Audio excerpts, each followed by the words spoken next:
The plane, leaving the banks of the Red River, now heads to the northwest. We are flying towards Halong Bay. At this altitude, the plane seems to be moving slowly, such as a thoughtful pedestrian walks along the street. Quiet all round. And that landscape being laid out down there, it looks both real and somehow mysterious. On our right, the infinitely green rice fields merge into busy inhabited villages and streets. The river splits and then reunites in a hazy stream. On the left, the mountains have been running after our plane since we left the airport. There are more and more mountains as we fly further to the east, and they appear in more and more vivid shapes. They must have been, presumably, sensing the salty smell of the sea, which is getting closer and closer. A long, long time ago, there was a poet standing on the mountain peak where Hung King Temple was located, looking over this spectacular landscape, keeping himself busy with different thoughts of the history, the ancestors, and the continuation of the Viet Nation. He came up with this verse. It was you who had set the foundation and united the nation and the country. Just have a look from here. You will see your numerous children down there.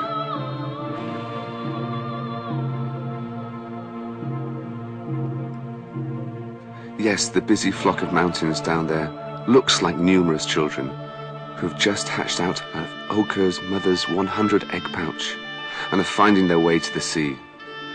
Flying to Halong Bay today, we are pursuing the same pathway that the ancient Hat Crane was flying, from the west to the east, from the mountains to the sea, thousands of years ago. From here, we can still hear the beats of the Don Sun bronze drums, as well as the sounds of Halong's sea.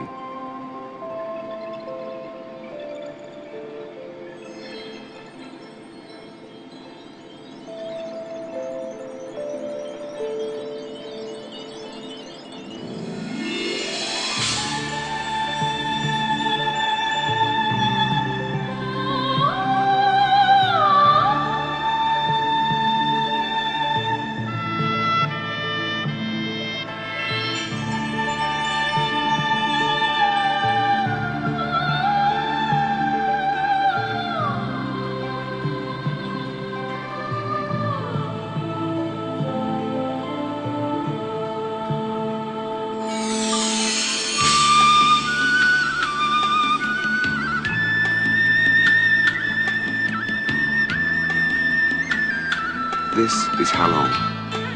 Although being pre-informed, one still feels surprised. The first emotion one encounters each time he sees Halong is that feeling of surprise, of being powerless, that comes to desperation, that makes one want to cry. And one knows he will never be able to find a language capable enough to describe the wonder that is appearing in front of himself. In front of Halong, all languages have become poor, depleted and deaf. Halong is a language unto itself. Just have a look. That language is in fact extremely simple. It contains only two words, two consonants. Stone and water. Extremely provident, extremely expressive. The two most basic materials amongst millions of other materials. The two most basic elements amongst millions of elements in the universe. The most simple and most contradicting elements. Feminine and masculine. Yes and no. Movable and immobile. Flowing and stuck. Solid and liquid. Hard and soft. Heavy and light. Substantial and invisible. Quiet and fluent. Solemn and vivacious. In mathematics, you need only 1 and 0 to codify everything. This language needs only 2 words to create and describe the whole world.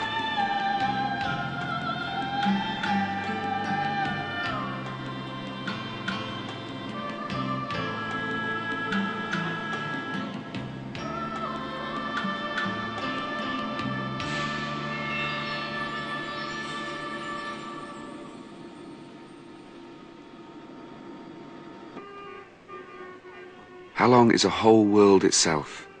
Here we cannot avoid the feeling of surprise, sometimes even fear, as we are witnessing the continuance of the grand establishment of the earth. It looks like God is making his sketches before inventing the world. Just look, every wonder of the world are present here. Huge Gaelic domes, lonely Egyptian pyramids, mysterious Mayan or Aztec temples in South America, abandoned Cham temples, plain Indian pagodas, luxurious Roman palaces, tranquil Angkor ruins, grandiose Chinese Great Walls, sophisticated Japanese stone gardens, and even Vietnamese village temples, with their Tiao drum beats which can make any Vietnamese person tremble in emotion. They are there. Everything.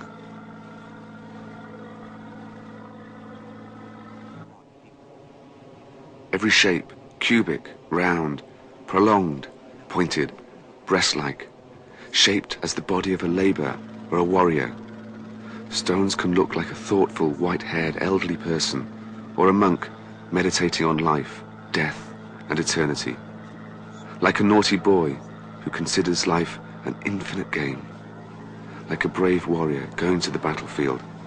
Like a temptress who is never ashamed to demonstrate her beautiful assets. Like a hard-working peasant, or a countrywoman who is dedicated all her life to her husband and children.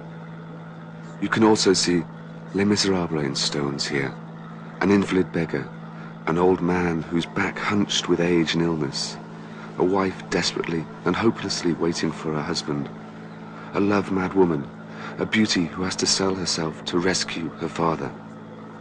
All stones, but look as lightweight as they are carved with the clouds. Maybe Nguyen Zu, the great poet, had come here to write his famous tragic poem on people and society. Maybe God makes his plans about people's lives here.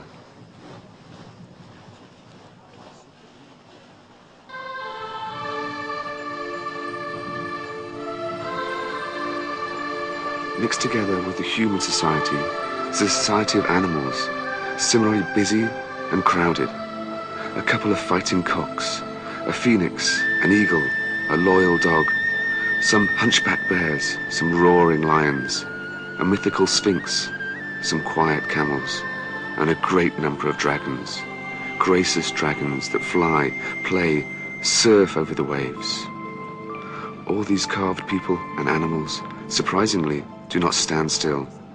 Here, God the Creator has his own magic. His magic is water. Water creates movement. You can let the boat float across the tide, such as a bamboo leaf, or let the wind blow it along, or drive it yourself across the waves. You can fly over the waves round the islets on a speedboat, hours and hours within this stone-water mixture. But you can also take it slowly, like a pedestrian. Sometimes you can stop, and sometimes you can go backwards, along narrow paths in between stones, or coming out to the vast surface of the sea. We can see the stones changing, transforming into something else, and the bay reflexes those changes, becoming all different nearly every minute, sometimes melancholic and gloomy, sometimes joyous and cheerful. It looks like the nature grows, gets old, disappears, and then becomes reborn in a forever circle of reincarnation.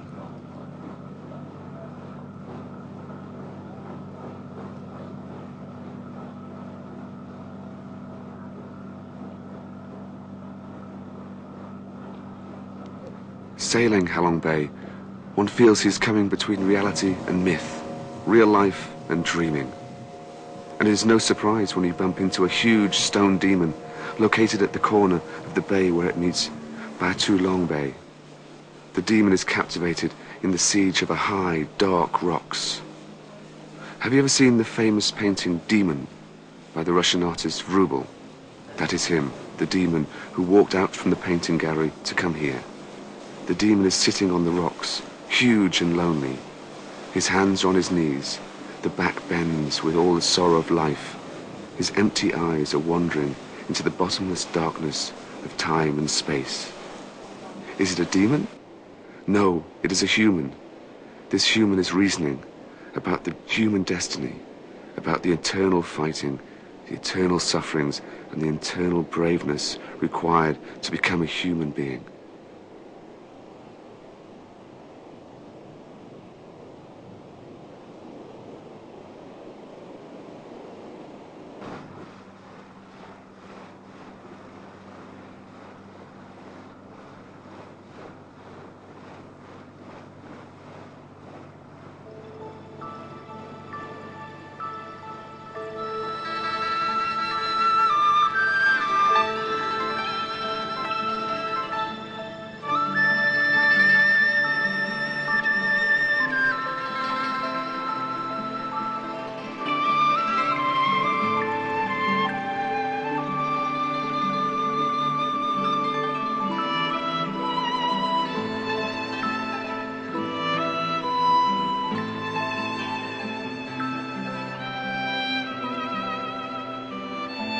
This is Halong, made of stones but having human spirit, standing still but very movable, persistent, sturdy but changeable and moody.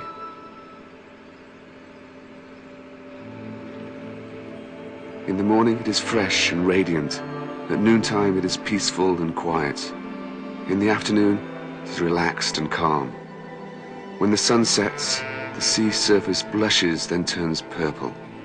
As the night is approaching, the bay looks a little bit nervous.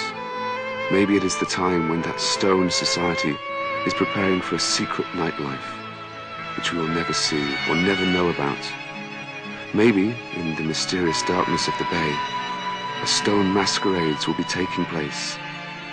Those stone couples are waiting for the night to get together, to make love all night long under the red dim of the stars.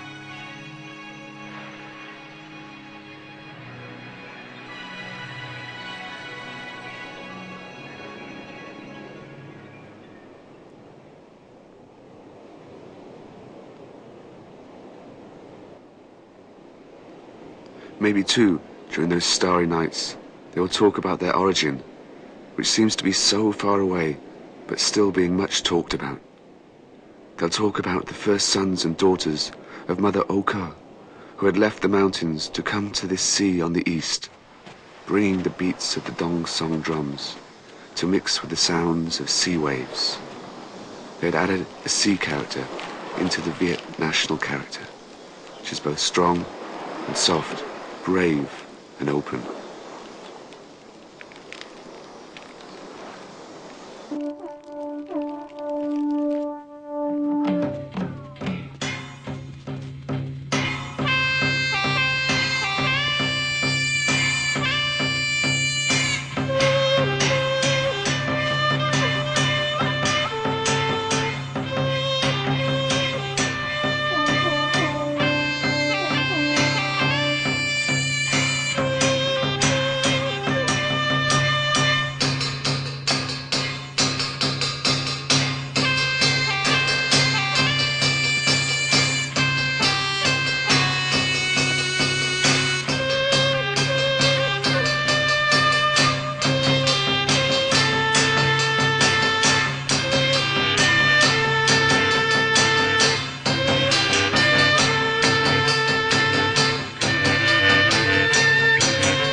They say water doesn't have memory. Water flows and erases everything. Stone neither has memory. Stone has no feeling in general. But in Halong, nature uses water in a clever way to write the Earth's stone history. Firstly, nature creates materials. Archaeologists, after studying Halong stones and water, said that more than 3 million years ago, there happened something very rare in the planet's history. A warm, oceanic climate that lasted for millions of years. During that period, a process of depreciation of the sea's bottom was developing slowly along with a process of accumulation of calcium elements. In result, a 1,000-meter thick deposit of limestone was created. Great material for the future artworks. Millions of years passed by. This deposit of limestone was washed, eroded, polished, carved in by the tides, wind, by changes of sea level, and therefore transformed into millions of different shapes. During the period of cool climate, the water diluted lime and created numerous caves and grottos. During the periods of warming, the lime deposited more and more in the form of beautiful stalagmites and stalactites.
Similar to other natural wonders, Halong reveals and hides itself at the same time.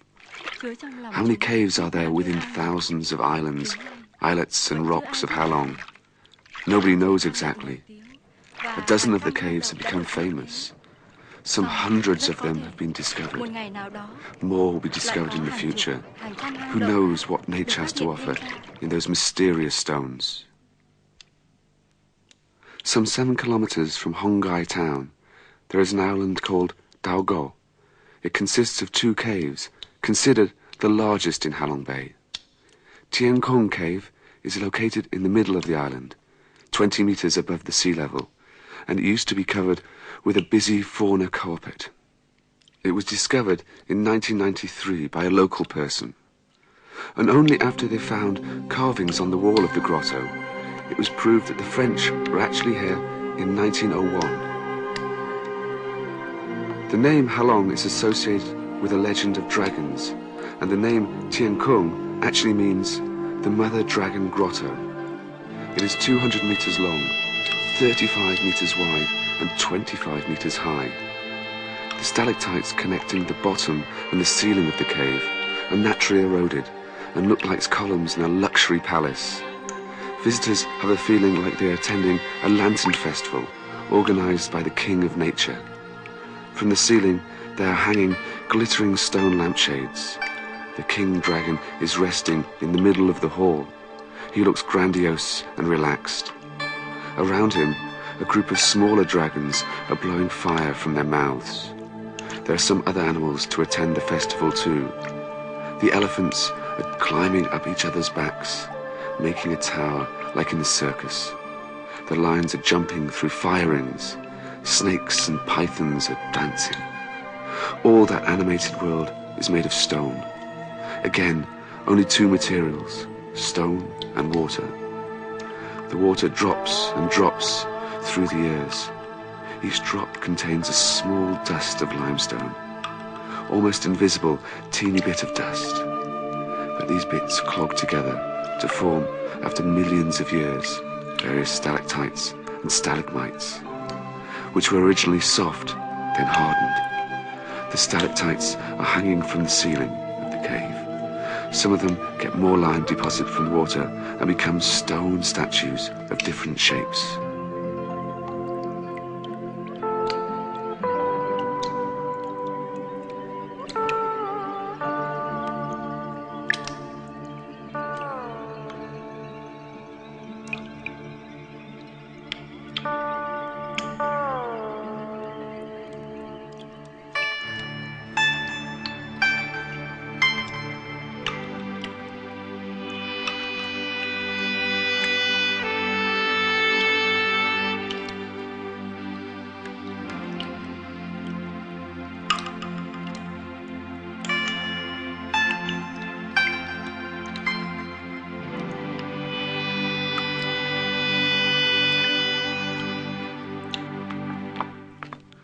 The pathway, lined with fragrant herbs and flowers, is leading us to another cave, Dao Go Cave, or Cave of Wonders. Where are we? In the middle of a grand European church, or a temple that belongs to a mythical lost culture. The ceiling is 25 meters high, and hundreds of stone hang from there, looking like a waterfall suddenly frozen in the air. And on that huge wall there is a painting, a large mural that looks like one of the famous and original artists of the South American Siqueiros. The mural is tens of meters high, hundreds of meters long. It depicts, in a mysterious way, all kinds of human feelings: joy and sorrow, love and hatred, war and peace, paradise and hell, fairies and evils. Another artwork by the stone and water of life. Passing the Siqueiros mural, we enter the second section of the cave. The feeling is absolutely different. The path is narrowed, the atmosphere is quiet, the light is dim. All the features are smaller, more sophisticated. This section looks like a temple of a lonely Buddhist. Or maybe not. It is probably a discreet chamber of a king, where he quietly meets his lovers. Look, right in front of us, a beauty is lying lazily on her own, nude and curvaceous. And there is another one, sitting lonely and sad.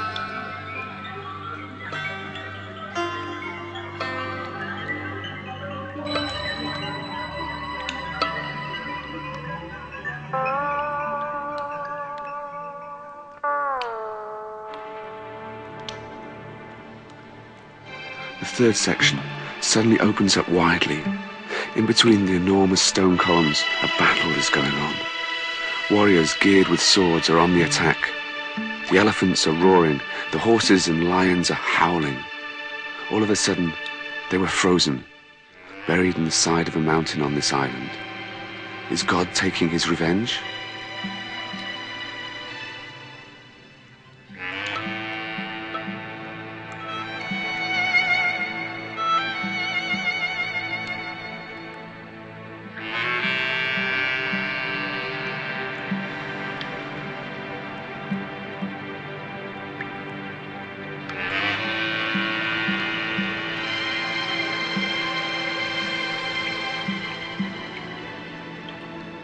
We still follow this narrow path, which now breaks out into a bright hollow. We have just stepped out of the cave. The sun shines, the sky above is blue and peaceful. Down there, the sea is glittering under the sun, and is as quiet as a lake. Some boats are anchoring still, some others are swimming around. On those boats live families of simple fishers. The husbands are sun-polished and dark. The wives are timid and hard-working. The vivacious children.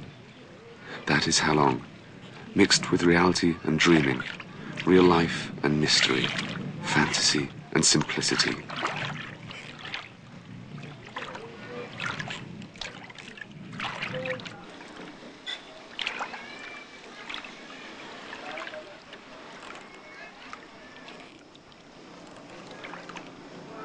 Crossing Halong, we come from one world to another dimension, another flow of time. Do not be surprised if we encounter here a dreaming world, which we can see, feel and sense. At that point, we suddenly suspect that the real world we have left behind the cave's entrance to be just a dream. Let us enter the Mi Kung Cave labyrinth. Get your dress fixed as we now visit a palace of a Persian emperor. He is somewhere around, maybe in that discreet room behind those walls. Someone just passed us, flashing his light. Maybe it is in Aladdin with his lamp. And that continuous whisper that we hear through the walls of the cave. Is it how Scheherazade tells her fairy tales to the king? Nature always uses the extreme method of contrast. If the Cave of Wonders is enormous and glorious, this Mi Kung Cave is refined and sophisticated, with really small and elegant features. Royal dancers, modest servants, quiet scholars, polite guards.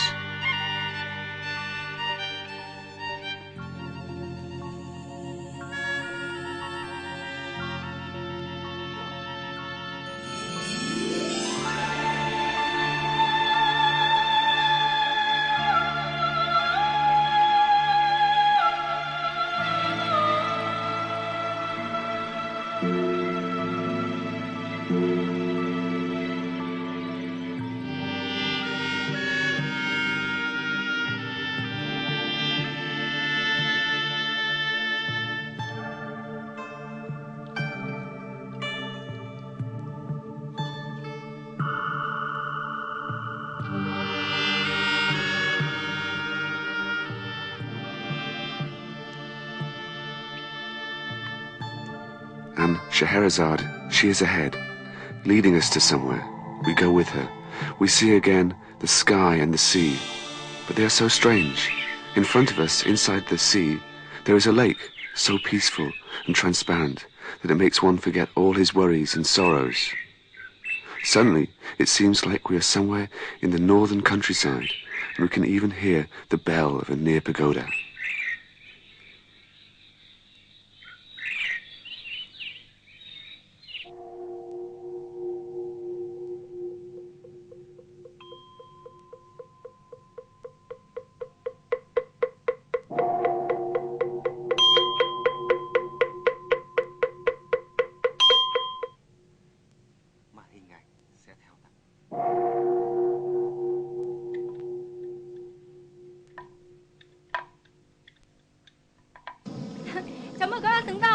Scheherazade has transformed into a friendly boat driver, who now takes us to visit another wonder of Halong Bay, Baham Lake.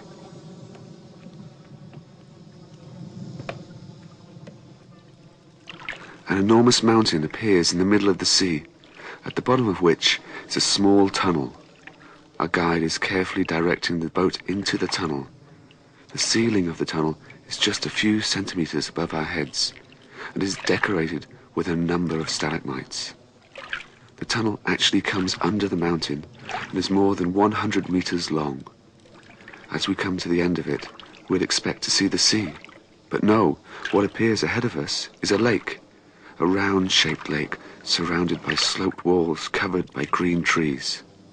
The water in the lake is transparent, still, and probably very deep. We come from one surprise to another, while discovering another small tunnel right opposite the previous tunnel.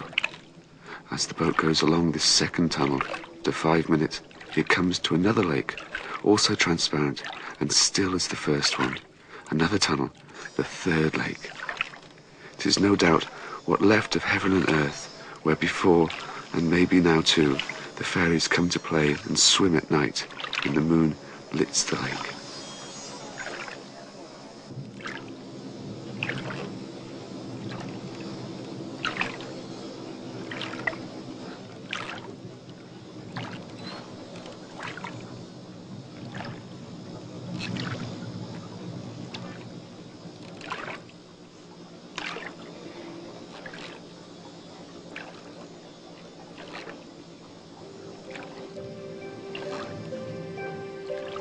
Roaming over Halong Bay, we encounter a number of caves, including the Virgin Cave, named after a legend about a woman who waited for her husband in despair and turned into stone.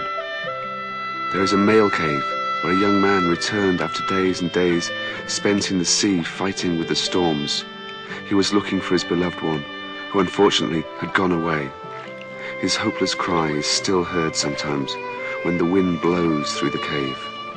And the Surprise Cave, Pelican Cave, Bao Nao Cave, Han Cave, Old Fairy Cave, Heaven Cave, Three Palace Cave. We are going through an eternal world of sorrow and happiness of our nation. The nation which is striving to exist, to secure the purity of its soul, since the earth was established up to the present time and forever.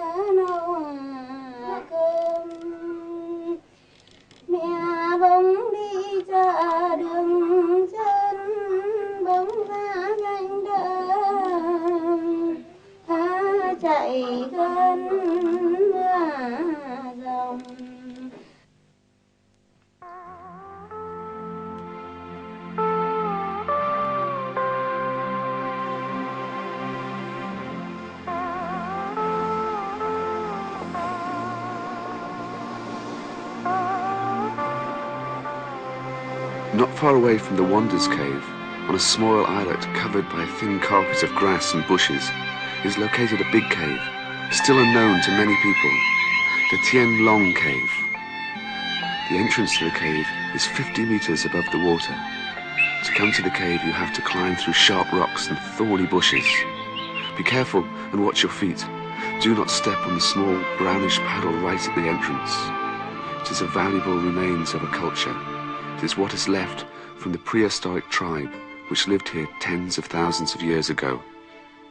We're in front of a prehistoric house. Have a closer look. We are astonished to see all those seashells are in fact not from the sea, but freshwater shells. At that time, Halong Bay was not a sea. Let us go a bit further to the direction of Batu Long Bay, near Karong Island. We see a small islet made of limestone, where is located Soi Nu Cave, one of the most important prehistoric sites in the region. The cave has 3 sections. The top section is separated from the others. The way in is very difficult, and there is not a sign of life there. The middle section is discreet and cozy, and it made an ideal home for the prehistoric people, and in fact, their signs were very obvious all over the place. Their remains have been there for a long time and are covered by a thin layer of stalactite. They broke this layer and discovered precious artifacts. 2 stone graters, 3 stone axes, 1 stone pestle, 2 natural pebbles, and 2 half-processed rhyolite pebbles. There was also some food remains, 1 rib of a bull, a lot of fish bones and snail shells.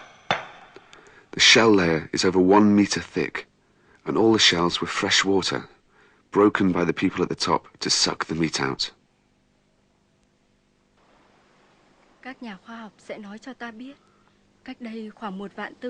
Scientists explain that 14 to 15,000 years ago, the sea was 40 to 50 meters away.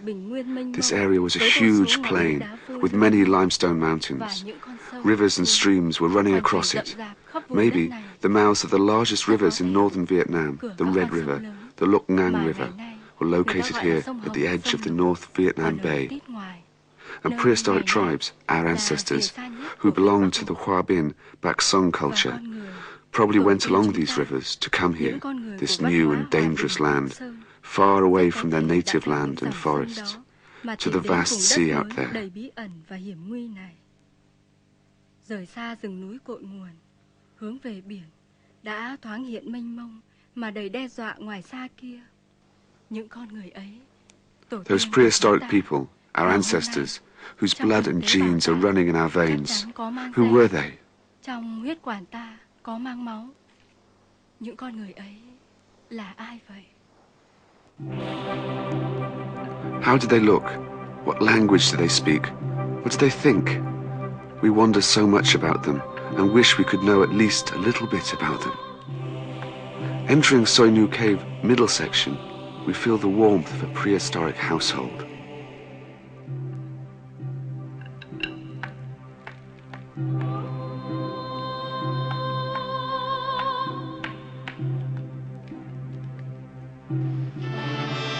There is a small path leading to the bottom section of Soi Nu Cave. The two sections are actually just a few meters away from each other.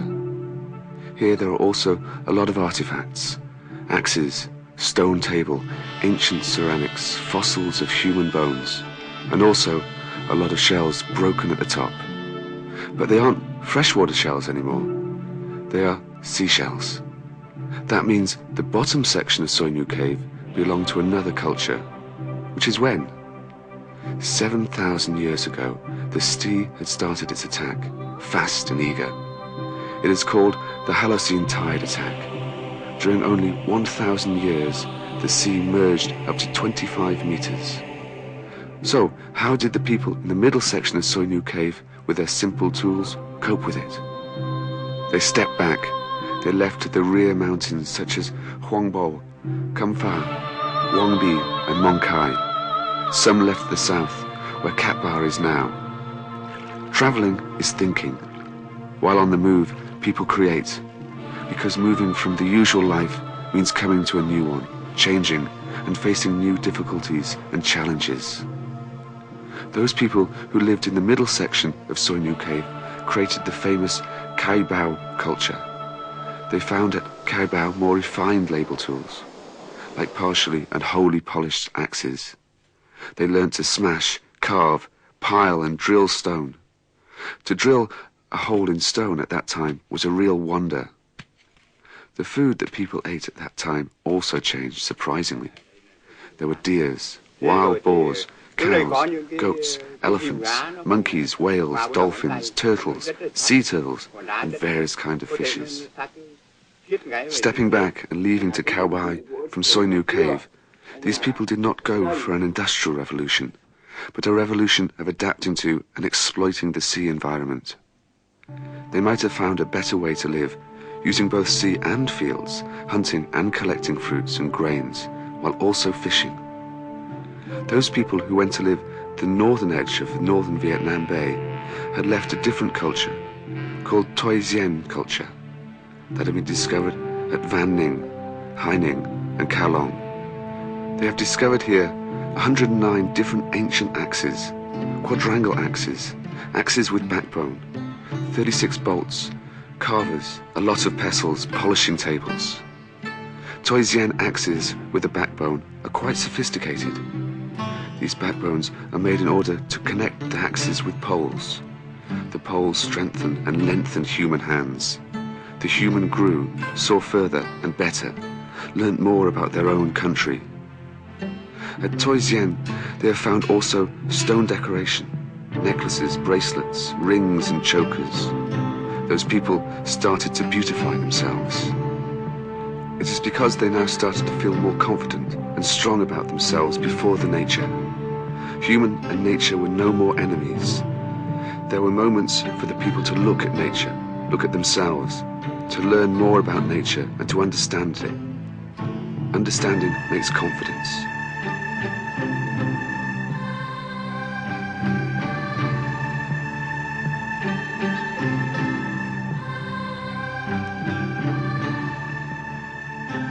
"5,000 years ago, the sea stepped back to only 3 meters higher than its present level.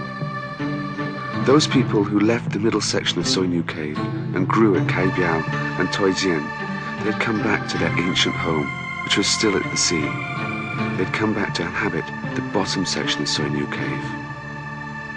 But now they were a different, stronger position.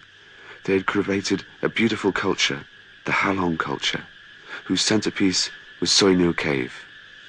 This culture was spreading over the northeast area, leaving a number of sites at Ngoc Vung, Chuan Chau, Kai Zam, Bei Che, Kot Tam, City Flower Park, Bay Ben, and Huang Tang.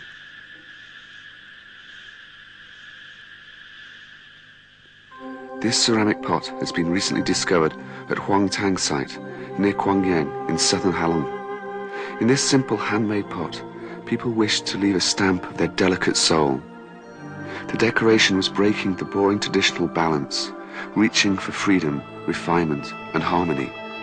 Is it an influence of the ocean?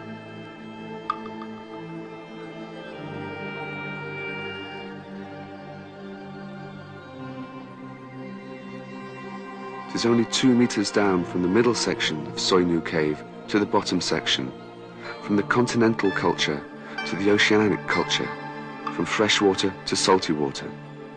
Our prehistoric ancestors took thousands of years to go those 2 meters, tens of thousands of hard-working, brave and consistent years to find a strong position to face the sea, to bring into the Viet culture one of the most important characteristics, the ocean character.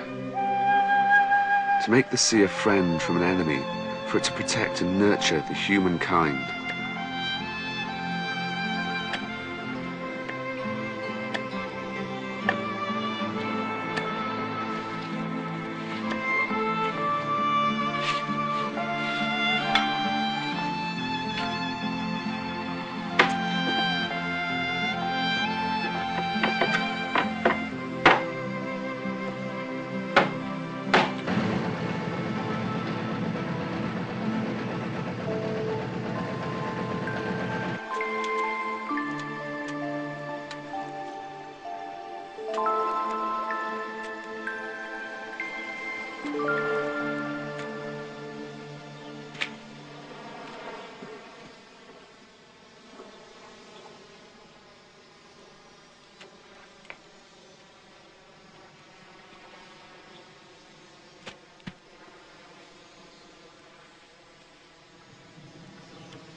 The traditional long dress, graciously decorating the weddings at fishing villages. For the Quang Ho folk songs to mix with the fishing ballads in a heart-burning tune.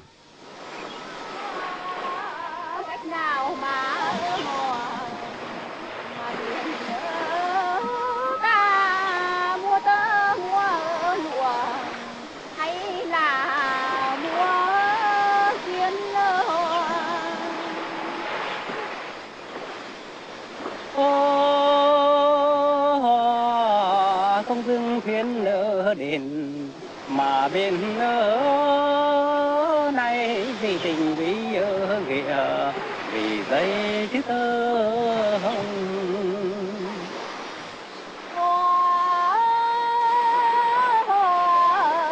Ta yêu mình lầm mà mình ơi đôi ta ra lộng vào khơi chứ chung tình. On the 4th of April, 1998, they held a big festival at Forest Harbour near Quang Yen in southern Halong. This is the 710th anniversary of the Bac Dang victory led by Trang Hong Dao in 1288. It is also the 1050th anniversary of Ngo Quyen Bac Dan's victory in 938. Tens of thousands of people came to offer incense at the 2 temples of Trang Hong Dao and the Queen. A legend said when Trang Hong Dao came to study the land in order to map out the Bac Dang battle, he met a poor, anonymous old woman who was selling green tea at the road. It was her who described to him all the features of the land and river, all the details of the tide, the water level and the canals. She also showed him a wood that would be handy to make the stakes to put in the river, and a vast area of inflammable grass that can be used to torch to burn the enemy's boats.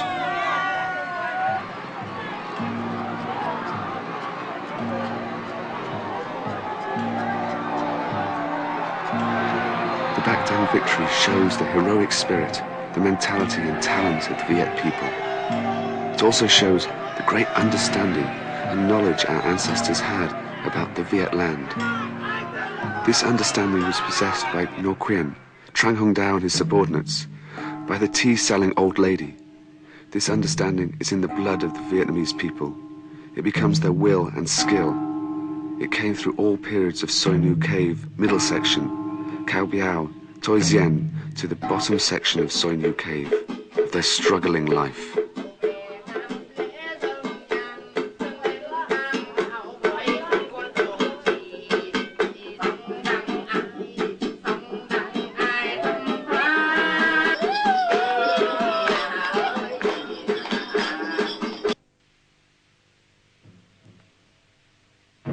To the south of Halong, near the Bac Dang River mouth, and not far away from Forest Harbour, there is a large island named Ha Nam, located between the Chan and the Kong branches of the Bac Dang River.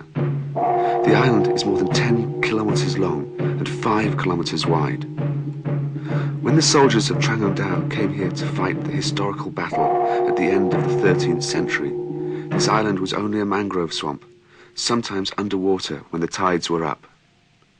200 years after that, in 1434, under the Lei Tang Tong King's dynasty, when the Tang Long city expanded, the children of the soldiers came to this land after they heard the story told by older generations.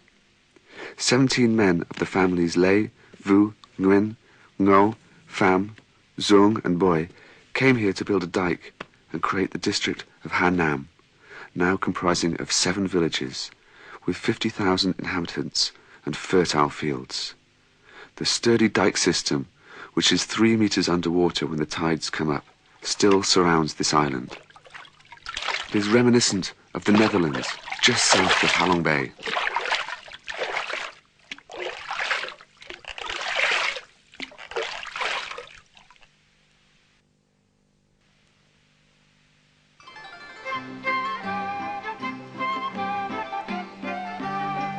Let us go on boat to the north of the bay. A little outside Halong and Bai Tu Long, there's a harbour which would be ideal for a commercial port, Van Dong Harbour. Take a look at Vietnam's map. From anywhere in northern Vietnam, you have to go through this location to come out to the sea. Nature had created here an array of islets situated along the coast like a windshield. The water behind it is part of the sea, but quiet as a river, but deeper, and therefore making it ideal for boats passing. A long time ago, the Viet people used to use this as a connection point with Chao Cam in China, with other countries in Southeast Asia, and even with other places further in the west. This was probably used as a trading centre even before the turn of this century. Archaeologists presumed that through this point people of different races met and made the mixed blood nation of the people here. Villages were set up here long ago. Who were they, the first inhabitants of those villages? Children of the people from Soi Nu Cave? Under the time of Li Ang Tong King, in 1149, Van Dong Commercial Port was officially established. The pieces of chinaware and ancient coins discovered at Van Hai, Kai Long, Quan Lang, Kong Dong, and Kong Tay remind us about a system of ancient ports. They were probably very busy at that time, with boats coming from other countries abroad. Foreign visitors were probably amazed by the beauty and the richness this area possesses.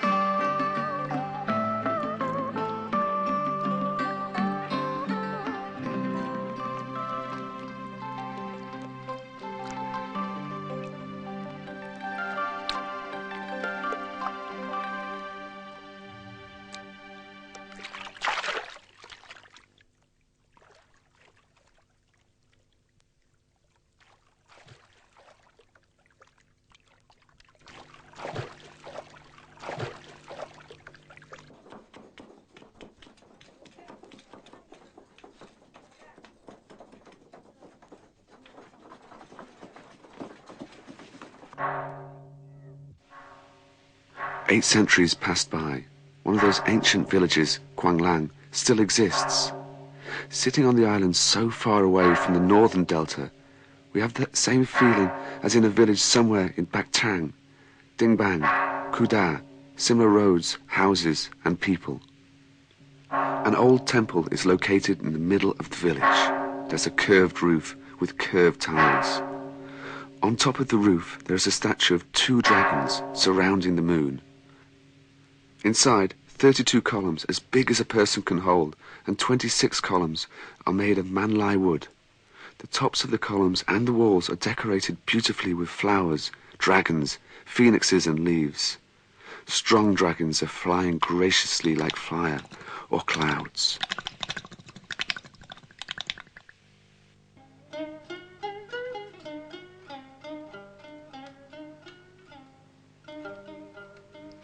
Đầu lòng hai hà phương à, Thúy Kiều là chị em là Thúy Vân. Mai cốt cách tuyết tinh thần, mỗi người một vẻ 10 phân vẹn 10. Quan Lang is the last island in this area, facing to the sea. Out there it is wind and waves.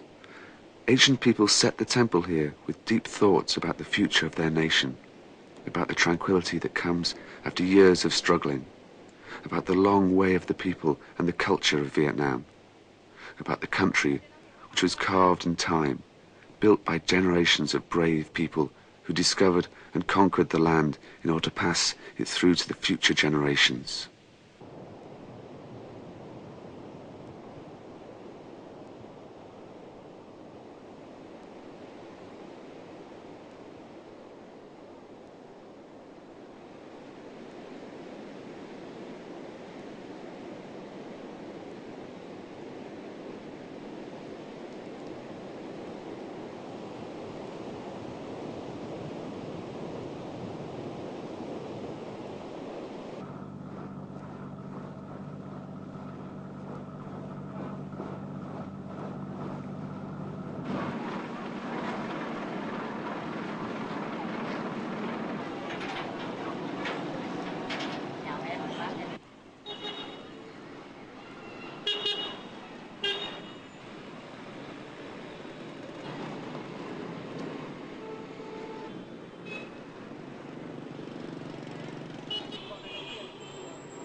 On the Halong Bay, next to the current Halong city, there is a mountain tall and gracious. From the top of it, one can look over the vast area up to Van Dong, Van Hai, Khe Boi, Soi Nu, Cam Pha, Un Bi, Bac Dang, Yen Hung, and even Yen Tu Mountains. In 1468, one of the most famous and clever kings of Vietnam, Lê Thang Tông, came to this mountain to gaze over his country. His poem, written in stone, is well read and considered a pearl of Vietnamese poetry that contains the national spirit. It says, "The war in the Eastern Sea has ceased. The Vietnam sky, land and mountains and rivers remain ours. Now it is time to stop fighting and start making literature." It seems like he was talking about the present, while he was facing this beautiful scenery 500 years ago. Making literature means developing the country, strengthening the nation and the people. This is the desire for development that burns inside generations and generations of Viet people. From the time when Mother O Ke's children left for the mountains millions of years ago, from the time of Soi Nu thousands of years ago, to the time the people conquered the sea, to the time they held victory on Bac Dang River,